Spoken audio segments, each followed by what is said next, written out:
Medyo mahirap mapatay yung apoy. Hindi ko alam kung bakit ano.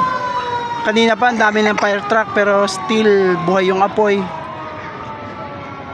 Hindi ko yung katabi siguro kasi yung dati kong bahay, konkreto naman lahat yun. Hindi, plywood pala kisame nun. Probably yun ang ano.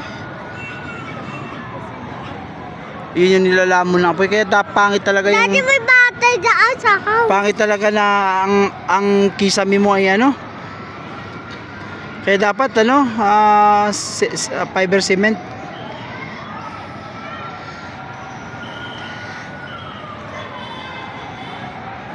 Tuloy-tuloy po pagdating ng mga bumbero mga kaibigan.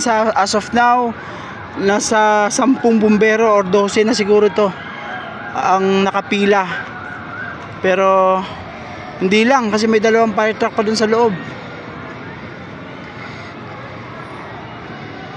Dapat at this moment controlled na yung apoy pero may pumuputok eh. Tsaka yung kuryente biglang nag-spark. May mataas pang alipato oh.